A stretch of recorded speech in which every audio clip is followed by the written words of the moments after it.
ಶ್ರೀ ಗುರುಭ್ಯೋ ನಮಃ. ಹರಿ ಓಂ. ಆತ್ಮೀಯ ಯೂಟ್ಯೂಬ್ ವೀಕ್ಷಕರಿಗೆ ನಮಸ್ಕಾರ. ನಾನು ವಿನಯ್ ಕುಮಾರ್ ಶರ್ಮಾ, ಜ್ಯೋತಿಷ್ಯ ತೀರ್ಥಭಾಸ್ಕರ. ಆತ್ಮೀಯರೇ, ನೀವೆಲ್ಲ ಕೂಡ ಕರುಂಗುಲಿ ಮಾಲೆ ಬಗ್ಗೆ ನನ್ನ ವಿಡಿಯೋಗಳನ್ನೆಲ್ಲ ನೋಡಿದ್ದೀರಾ. ಹಿಂದೆ ಮಾಡಿರುವಂತಹ ವಿಡಿಯೋಗಳಲ್ಲಿ ನಿಮಗೆ ಹೇಳ್ತಾ ಇದ್ದೆ, ನಾವು ಯಾರಿಗೇ ಆಗಲಿ ಬಂದವರಿಗೆಲ್ಲರಿಗೂ ಕೂಡ ಇಲ್ಲಿ ವಿಶೇಷವಾಗಿ ದೇವಿಯ ಸಾಮೀಪ್ಯದಲ್ಲಿ ಇಟ್ಟು ಅದಕ್ಕೆ ಪೂಜೆ ಮಾಡಿ ನಂತರದಲ್ಲೇ ನಾವು ಅದನ್ನ ನಿಮಗೆ ಕೊಡುವಂತಹ ಕೆಲಸವನ್ನು ಮಾಡ್ತೀವಿ ಅಂತ. ಆ ಒಂದು ಪೂಜಾ ಪ್ರಕ್ರಿಯೆ ಹೇಗಿರುತ್ತೆ ಅಂತೇಳಿ ನಾನು ಇವತ್ತು ನಿಮಗೆ ಈ ವಿಡಿಯೋ ಮೂಲಕ ತಿಳಿಸ್ತಾ ಇದ್ದೇನೆ. ಮೊದಲನೇದಾಗಿ ಈ ಒಂದು ಮಾಲೆಗೆ ಏನು ಮಾಡ್ತೀವಿ ನೋಡಿ, ಇದು ಕರುಂಗುಲಿ ಮಾಲ. ಸೊ ಈ ಮಾಲೆಗೆ ನಾವೇನು ಮಾಡ್ತೀವಿ, ಅರಿಶಿಣದ ನೀರಿನಿಂದ ಈ ಒಂದು ಮಾಲೆಯನ್ನ ವಿಶೇಷವಾಗಿ ಅದನ್ನ ತೊಳಿತೀವಿ. ಸೊ ಹೀಗೆ ವಿಶೇಷವಾಗಿ ಆ ಮಾಲೆಯನ್ನ ತೊಳೆದು ಈ ರೀತಿಯಾದಂತಹ ಕ್ಲೀನಾಗಿ ಅದಕ್ಕೆ ಮಾಲೆಗಿಂದ ಅರಿಶಿಣದ ನೀರಿನಲ್ಲಿ ವಿಶೇಷವಾಗಿ ತೊಳೆದು ಏನು ಮಾಡ್ತೀವಿ, ನಂತರದಲ್ಲಿ ಇದಕ್ಕೆ ಸಂಕಲ್ಪವನ್ನು ಮಾಡ್ಕೋತೀವಿ. ಸಂಕಲ್ಪ ಅಂದ್ರೆ ಏನಪ್ಪ ಅಂತಂದ್ರೆ ಅಫರ್ಮೇಷನ್ ಅಂತ. ಅಫರ್ಮೇಷನ್ ಅಂತ ಅಂದ್ರೆ ಏನು, ನಾವು ಯಾವ ದೇವಿಯನ್ನ ಕುರಿತು ಅಥವಾ ಯಾವ ದೇವರನ್ನ ಕುರಿತು ನಾವು ಪೂಜೆಯನ್ನು ಮಾಡ್ತಾ ಇದ್ದೀವಿ, ಈ ಕರುಂಗುಲಿ ಮಾಲೆಯನ್ನು ಧಾರಣೆ ಮಾಡ್ಕೋತಾ ಇದ್ದೀವಿ, ಯಾವ ಉದ್ದೇಶಕ್ಕೆ ಧಾರಣೆ ಮಾಡ್ಕೋತಾ ಇದ್ದೀವಿ, ಆ ಉದ್ದೇಶ ಪ್ರಕೃತಿಗೆ ತಲುಪಬೇಕಾಗುತ್ತೆ. ಅದನ್ನ ಸಂಕಲ್ಪ ಅಂತ ಕರಿತೀವಿ. ಆ ಸಂಕಲ್ಪವನ್ನ ಮಾಡ್ಕೋಬೇಕು. ಹೇಗಪ್ಪ ಸಂಕಲ್ಪ ಮಾಡ್ಕೊಳ್ಳೋದು ಅಂತಂದ್ರೆ, ಅಧ್ಯಾಮಯ ಪೂರ್ವೋಚ್ಚರದ ಏಮಂ ಗುಣ ವಿಶೇಷ ವಿಶಿಷ್ಟಾಯಾಮ್ ಅಂತೇಳಿ ಈ ಒಂದು ಅಕ್ಷತೆಯಿಂದ ಕೈಯಲ್ಲಿ ಎಡಗೈನಲ್ಲಿ ಇಟ್ಕೊಂಡು ಬಲಗೈಗೆ ಮುಚ್ಚಿಟ್ಕೊಂಡು ಈ ಕರುಂಗುಲಿ ಮಾಲೆಯ ಮೇಲೆ ಇಟ್ಕೊಂಡು ಅಸ್ಯ ಶ್ರೀ ಯಜಮಾನಸ್ಯ ಅಂದ್ರೆ ಯಾರು ನಮಗೆ ಆರ್ಡರ್ ಅನ್ನು ಕೊಟ್ಟಿದ್ದೀರೋ ಅವರ ಹೆಸರು, ಅವರ ಗೋತ್ರ, ಅವರ ನಕ್ಷತ್ರ ಮತ್ತು ಅವರಿಗೆ ಬೇಕಾಗಿರೋದನ್ನ ನಾವಿಲ್ಲಿ ಸಂಕಲ್ಪ ಮಾಡ್ಕೋತೀವಿ. ಯಜಮಾನಸ್ಯ ಸಹ ಕುಟುಂಬಾನ ಕ್ಷೇಮಸ್ಥೈರ್ಯ ವಿಜಯ ವೀರ್ಯ ಅಭಯ ಆಯು ಆರೋಗ್ಯ ಐಶ್ವರ್ಯ ಅಭಿವೃದ್ಧ್ಯರ್ಥಂ ಕರುಂಗುಲಿ ಮಾಲಾ ಧಾರಣಾ ಯೋಗ ಯೋಗ್ಯತಾ ಸಿದ್ಧ್ಯರ್ಥಂ ಅಂತಂದ್ರೆ, ಕೆಲವೊಂದು ಮಾಲೆಗಳನ್ನ ಹಾಕೊಂಡಾಗ ನಮಗೆ ಉಪಯೋಗ ಆಗಬೇಕು, ಅದಕ್ಕೋಸ್ಕರ ಅದನ್ನ ಧಾರಣಾ ಯೋಗ ಅಂತ ಕರಿತೀವಿ. ಆ ಧಾರಣಾ ಯೋಗ ಮತ್ತೆ ಯೋಗ್ಯತೆ ನಮಗೆ ಪ್ರಾಪ್ತಿಯಾಗಲಿ, ಆ ಭಗವತಿಯ ಒಂದು ದಿವ್ಯ ಅನುಗ್ರಹ ನಮಗೆ ಪ್ರಾಪ್ತಿಯಾಗಲಿ ಅಂತೇಳಿ ಸಂಕಲ್ಪವನ್ನ ಮಾಡಿ ಆ ಅಕ್ಷತೆ ನೀರನ್ನ ಕೆಳಗಡೆಯಿಂದ ಬಿಡ್ತೀವಿ. ಮಹಂ ಓಂ ಶ್ರೀ ಭಗವತಿ ಅನುಗ್ರಹ ಸಿದ್ಧ್ಯರ್ಥಂ ಶ್ರೀ ಕರುಂಗುಲಿ ಮಾಲಾ ಯೋಗ ಧಾರಣಾ ಯೋಗ್ಯತಾ ಸಿದ್ಧ್ಯರ್ಥೆ ಶ್ರೀ ಪಾತಾಳ ವಾರಾಹಿ ದೇವತಾ ಪೂರ್ಣಾನುಗ್ರಹ ಸಿದ್ಧ್ಯರ್ಥಂ ಜಪೇ ವಿನಿಯೋಗ ಅಂತೇಳಿ ನೀರನ್ನ ಹೀಗೆ ಕೆಳಗಡೆ ಬಿಟ್ಟು ನಂತರದಲ್ಲಿ ಈ ಒಂದು ಮಾಲೆಯನ್ನು ತಗೊಂಡು ಪ್ರತಿಯೊಂದು ಮಾಲೆಗೂ ಕೂಡ ಅಂದ್ರೆ ಈಗ ಯಾರು ನಮಗೆ ಈ ಒಂದು ಮಾಲೆಯನ್ನ ಆರ್ಡರ್ ಕೊಟ್ಟಿರ್ತಾರೆ, ಆ ಒಂದು ಆರ್ಡರ್ ಕೊಟ್ಟಿರುವಂತವರ ಹೆಸರನ್ನು ಹೇಳ್ಕೊಂಡು ಅಸ್ಯ ಯಜಮಾನಸ್ಯ ವಿಶೇಷವಾಗಿ ಯಾರೋ ಒಬ್ರು ಕೊಟ್ಟಿದ್ದಾರೆ ಅಂತ ಇಟ್ಕೊಳ್ಳಿ. ಈಗ ಒಬ್ಬ ಜಗದೀಶ್ ಅಂತನೋ ರಮೇಶ್ ಅಂತನೋ ಯಾರೋ ಒಬ್ರು ನಮಗೆ ಮಾಲೆಯನ್ನು ಆರ್ಡರ್ ಕೊಟ್ಟಿದ್ದಾರೆ. ಆ ಜಗದೀಶ್ ನಾಮಧೇಯಸ್ಯ ಯಜಮಾನಸ್ಯ ಸಹ ಕುಟುಂಬಾನಾಂ ಕ್ಷೇಮಸ್ಥೈರ್ಯ ವಿಜಯವೀರ್ಯ ವ್ಯಾಯು ಆರೋಗ್ಯ ಐಶ್ವರ್ಯಾಭಿವೃದ್ಧ್ಯರ್ಥಂ ಅಂತೇಳಿ ಹೇಳಿಕೊಂಡು ಈ ಒಂದು ಮಾಲೆಯನ್ನ ದೇವಿ ಸಾಮರ್ಥ್ಯದಿಂದ ತೆಗೆದು ಈ ಕುಂಕುಮಾರ್ಚನೆ ತಟ್ಟೆನಲ್ಲಿ ಇಟ್ಟು ಅದಕ್ಕೆ ವಿಶೇಷವಾಗಿ ಅರ್ಚನೆಯನ್ನ ಮಾಡ್ತೀವಿ. ಅರ್ಚನೆ ಹೇಗೆ ಮಾಡ್ತೀವಿ ಅಂತಂದ್ರೆ ನೋಡಿ, ಮೊದಲನೇದಾಗಿ ಆ ಒಂದು ಮಾಲೆಗೆ ನೀರಿನಲ್ಲಿ ಪ್ರೋಕ್ಷಣೆಯನ್ನು ಮಾಡಿ ಶುದ್ಧೀಕರಣ ಮಾಡಿದ ನಂತರ ಅರಿಶಿಣವನ್ನ ಆ ಮಾಲೆಗೆ ಸಮರ್ಪಣೆ ಮಾಡ್ತಿದ್ದೀವಿ. ನಂತರ ಕುಂಕುಮವನ್ನ ಸಮರ್ಪಣೆ ಮಾಡಿ ಒಂದು ಹೂವನ್ನು ಸಮರ್ಪಣೆ ಮಾಡಿ ನಂತರದಲ್ಲಿ ಶ್ರೀ ಭಗವತಿಯ ಅಷ್ಟೋತ್ತರ ಶತನಾಮಗಳಿಂದ ಅಂದ್ರೆ ವರಾಹಿ ನಮಃ, ವರಾಹಮುಖಿ ನಮಃ, ಕರುಣಮುಖಿ ನಮಃ, ಕರುಣಿನ್ನಿ ನಮಃ, ಜಂಬಿನ್ನಿ ನಮಃ, ಜೃಂಬಿನ್ನಿ ನಮಃ, ಸರ್ವಸಿದ್ಧಪ್ರದಾಯಿನ್ನಿ ನಮಃ, ಭಕ್ತಾನುಕಂಪಿನ್ನಿ ನಮೋ ನಮಃ, ಈ ರೀತಿಯಾಗಿ ದೇವಿಯ ಒಂದು ಅಷ್ಟೋತ್ತರ ಶತನಾಮವನ್ನ ಈ ಒಂದು ಮಾಲೆಗೆ ಸಮರ್ಪಣೆಯನ್ನು ಮಾಡಿ ಆ ನಂತರದಲ್ಲಿ ನೋಡಿ, ಈಗ ಈ ವಿಶೇಷವಾಗಿ ಈ ಒಂದು ಮಾಲೆಯನ್ನು ತಗೊಂಡು ಇದು ಮೇರುಮಣಿ ಅಂತ ಇದಕ್ಕೆ ಹೆಸರು. ಈ ಮೇರುಮಣಿಯಿಂದ ಹಿಡಿದು 108 ಮಣಿಯ ತನಕ ಕೂಡ ಅವರ ಹೆಸರಿನಲ್ಲಿ ಈ ಒಂದು ಮಾಲೆಗೆ ವಿಶೇಷವಾಗಿ ಅದಕ್ಕೆ ಆರಾಧನೆಯನ್ನು ಮಾಡ್ತೀವಿ. ಅಂದ್ರೆ ಈ ಮಾಲೆಯನ್ನು ಹಿಡಿದು ನಾವು ಜಪ ಮಾಡಬೇಕಾದ್ರೆ ಈ ಮಾಲೆ ನಮಗೆ ಸಿದ್ಧಿಯನ್ನು ಕೊಡಬೇಕಾಗುತ್ತೆ, ಮಂತ್ರ ಸಿದ್ಧಿಯನ್ನು ಕೊಡಬೇಕು, ಧಾರಣಾ ಸಿದ್ಧಿಯನ್ನು ಕೊಡಬೇಕಾಗುತ್ತೆ. ಆ ಸಿದ್ಧಿ ಮಂತ್ರಗಳನ್ನ ಹೇಳ್ತಾ ಅಂದ್ರೆ ಮಾಂ ಮಾಲೆ ಮಯಾಹ ಗೃಹೀತ್ವಾಹ ಮಾಂ ಮಾಲೆ ಮಯಾಂ ಗೃಹೀತ್ವೇ ಸರ್ವಸಿದ್ಧಿ ಪ್ರದಾಯಿನಿ ಅಂತ ಹೇಳ್ಕೊಂಡು ಈ ಮಾಲೆಗೆ ಕಣ್ಣು ಗುತ್ಕೊಂಡು ಮಾಲೆಯನ್ನ ಈ ತಲೆಗಿಂದ ಮುಟ್ಟಿಸಿ ನಂತರದಲ್ಲಿ ಈ ಮಾಲೆಗೆ ಶ್ರೀ ವಾರಾಹಿ ಮೂಲ ಮಂತ್ರಗಳನ್ನ ಪಾರಾಯಣ ಮಾಡ್ತೀವಿ. ಒಂದೊಂದು ಮಾಲೆಗೂ ಕೂಡ ಮೂಲ ಮಂತ್ರಗಳನ್ನ ಹೇಳ್ತೀವಿ.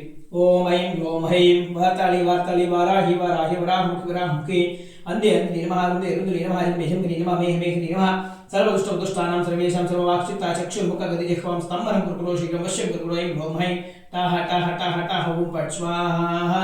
ಈ ರೀತಿಯಾದಂತಹ ಮಂತ್ರವನ್ನ ಪ್ರತಿಯೊಂದು ಮಾಲೆಗೂ ಕೂಡ ಎನರ್ಜೈಸ್ ಮಾಡಿ, ಪ್ರತಿಯೊಂದು ಮಾಲೆಗೂ ಕೂಡ ಈ ರೀತಿಯಾಗಿ ಒಂದೇ ಮಾಲೆಯನ್ನ ಎನರ್ಜಿ ಮಾಡಿಕೊಂಡು ಯಾರು ನಮಗೆ ಆರ್ಡರನ್ನು ಕೊಟ್ಟಿರ್ತಾರೆ ಅಥವಾ ಇಲ್ಲಿ ಯಾರು ಬಂದು ಕೂತ್ಕೊಂಡು ನಮ್ಮ ಹತ್ರ ದೇವಸ್ಥಾನದಲ್ಲೇ ಬಂದು ತಗೋತಾರೆ ಅವ್ರಿಗೂ ಕೂಡ ಇದೇ ರೀತಿಯಾಗಿ ಪ್ರಕ್ರಿಯೆಯನ್ನು ಮಾಡಿ, ನಂತರದಲ್ಲಿ ಈ ಒಂದು ಮಾಲೆಯನ್ನು ಕೆಳಗಡೆ ಇಟ್ಟು ನಂತರ ದೇವಿಗೂ ಕೂಡ ಧೂಪವನ್ನು ತೋರಿಸಿ, ಈ ರೀತಿ ಧೂಪವನ್ನು ತೋರಿಸಿ ಆ ನಂತರದಲ್ಲಿ ಮಹಾಮಂಗಳ ನೀರಾಜನವನ್ನು ಮಾಡಿ, ಈ ರೀತಿ ನೀರಾಜನವನ್ನು ದೇವರಿಗೆ ತೋರಿಸಿ, ಮಹಾದೇವಿಯೇ ನಮೋ ನಮಃ ಮಾಲೆಗೂ ಕೂಡ ನೀರಾಜನವನ್ನು ತೋರಿಸಿ, ನಂತರ ಈ ಒಂದು ಮಾಲೆಯನ್ನು ಪ್ಯಾಕ್ ಮಾಡಿ ಅವರಿಗೆ ಕಳಿಸುವಂತಹ ಕೆಲಸವನ್ನು ಅಥವಾ ಕೊಡುವಂತಹ ಕೆಲಸವನ್ನು ಮಾಡ್ತೀವಿ.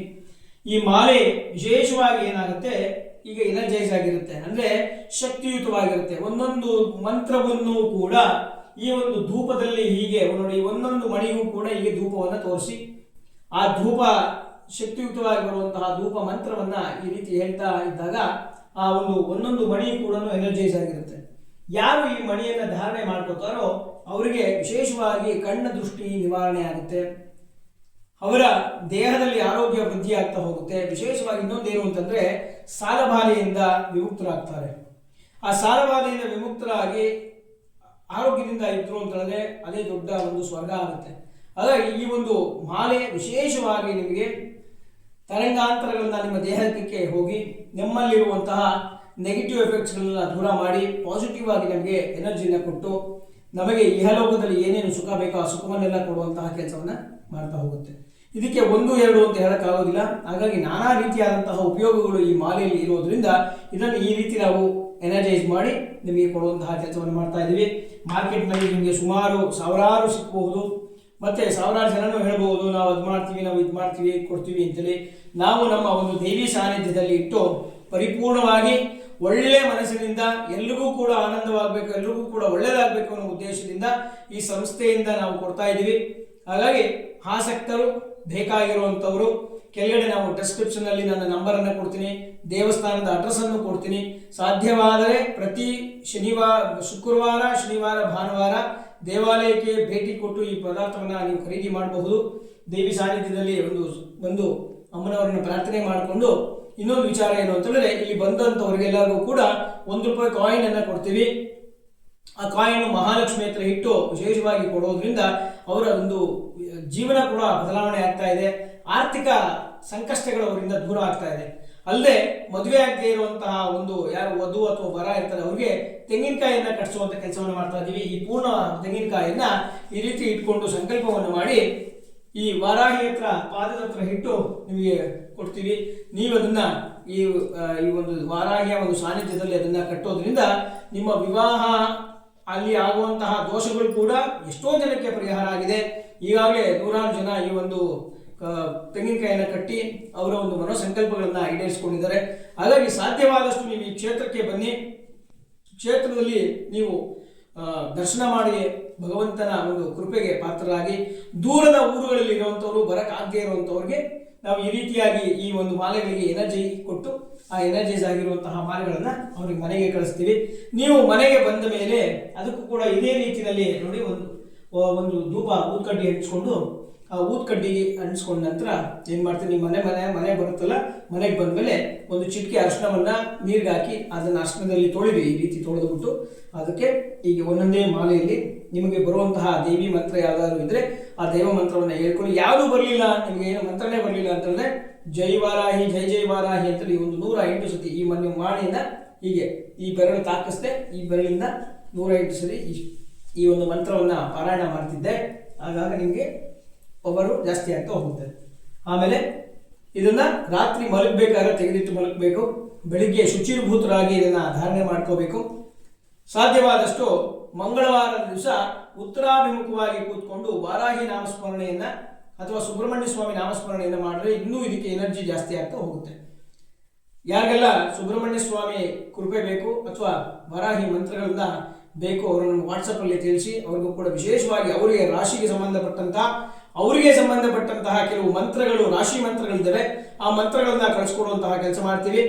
ಅದಕ್ಕೋಸ್ಕರನೇ ನೀವು ನಿಮ್ಮ ಒಂದು ನಮಗೆ ಆರ್ಡರ್ ಕೊಟ್ಟಾಗ, ಮಾಲೆ ಬೇಕು ಅಂತ ಆರ್ಡರ್ ಕೊಟ್ಟಾಗ ನಿಮ್ಮ ಹೆಸರು, ನಕ್ಷತ್ರ, ಗೋತ್ರ ಕೇಳಲು ಇದೇ ಉದ್ದೇಶಕ್ಕೋಸ್ಕರ ನಾವು ನಿಮಗೆ ಆದಂತಹ ಸಪ್ರೇಟ್ ಮಂತ್ರಗಳನ್ನು ಕೊಡ್ತೀವಿ. ಅದನ್ನ ಪ್ರತಿ ವಾರದಲ್ಲಿ ಒಮ್ಮೆ ಆದರೂ ಅದನ್ನ ಜಪ ಮಾಡಿದ್ರೆ ನಿಮಗೆ ಇದು ಎನರ್ಜಿ ಆಗ್ತಾ ಇರುತ್ತೆ. ಯಾಕೆಂದ್ರೆ ನಾವು ಇದನ್ನ ಹಾಕೊಂಡು ಓಡಾಡ್ತಾ ಇರ್ತೀವಿ, ಎಲ್ಲ ಕಡೆ ಓಡಾಡ್ತಾ ಇರ್ತೀವಿ. ಅದು ಕೆಲವೊಂದು ಸತಿ ಏನಾಗುತ್ತೆ, ಎನರ್ಜಿ ನಮಗೆ ಕಮ್ಮಿ ಆಗ್ತಾ ಹೋಗುತ್ತೆ ಅನ್ಸುತ್ತೆ. ಆವಾಗ ಈ ಮಂತ್ರವನ್ನು ಧಾರಣೆ ಮಾಡಿ ಪಠನೆ ಮಾಡಿಬಿಟ್ಟು ಈ ರೀತಿ ಧೂಪ ತೋರಿಸೋದ್ರಿಂದ ಇದಕ್ಕೆ ನಿಮಗೆ ವಿಶೇಷವಾಗಿ ಅದಕ್ಕೆ ಶಕ್ತಿ, ಎನರ್ಜಿ ಜಾಸ್ತಿ ಆಗ್ತಾ ಹೋಗುತ್ತೆ. ನಾವು ಮೊದಲೇ ತುಂಬಿಸಿರ್ತೀವಿ, ಅದಾದ್ಮೇಲೆ ಕೂಡ ನೀವು ರೀಚಾರ್ಜ್ ಮಾಡ್ಕೊಳ್ಳೋದು, ಅಂದರೆ ರೀಚಾರ್ಜ್ ಅಂತ ಅಂದರೆ ಮೊಬೈಲ್ಗೆ ಚಾರ್ಜ್ ಮಾಡಿದಂಗೆ ಇದಕ್ಕೂ ಚಾರ್ಜ್ ಮಾಡ್ತಿದ್ರೆ ನಿಮಗೆ ತುಂಬ ಅನುಕೂಲ ಆಗ್ತಾ ಹೋಗುತ್ತೆ. ಎಲ್ಲರೂ ಕೂಡ ಈ ಒಂದು ಸಾನ್ನಿಧ್ಯಕ್ಕೆ ಬರೋಕ್ಕಾದ್ರೆ ಬನ್ನಿ. ವಿಶೇಷವಾಗಿ ದೇವಿ ಸಾನ್ನಿಧ್ಯದಲ್ಲಿ ನೋಡಿ, ವಿಶೇಷವಾದಂತಹ ಒಂದು ಸಿಂಹಾರೂಢರಾಗಿ ಅಮ್ಮನವರು ಇಲ್ಲಿ ನಿಂತಿದ್ದಾಳೆ. ಸೊ ಅಷ್ಟದಶ ಭುಜ, ಅಷ್ಟಾಭುಜ ಅಂತಲೇ 8 ಭುಜಗಳನ್ನ ಹೊಂದಿರುವಂತಹ ತಾಯಿ, 2 ಹಸ್ತಗಳನ್ನ ಇಟ್ಕೊಂಡಿರುವಂತಹ ತಾಯಿ, ನಿಂತಿರುವಂತಹ ಭಗವತಿ ಇವಳು. ಯಾಕೆಂದ್ರೆ ಯಾವುದೇ ದೇವತೆಗಳಾಗಿ ನಿಂತಿರುವಂತಹ ದೇವತೆಗಳು ವಿಶೇಷವಾಗಿ ಬೇಗ ನಮಗೆ ಫಲವನ್ನ ಕೊಡ್ತಾರೆ. ಹಾಗಾಗಿ ನೀವು ಈ ಕ್ಷೇತ್ರಕ್ಕೆ ಬಂದು ಸಾನ್ನಿಧ್ಯದಲ್ಲಿ ಒಮ್ಮೆ ದರ್ಶನವನ್ನು ಮಾಡಿ ಅಮ್ಮನವರ ಪರಿಪೂರ್ಣ ಅನುಗ್ರಹ ನಿಮಗೆ ಪ್ರಾಪ್ತಿಯಾಗೇ ಆಗುತ್ತೆ ಅಂತ ಹೇಳ್ತಾ ನಮಸ್ಕಾರ.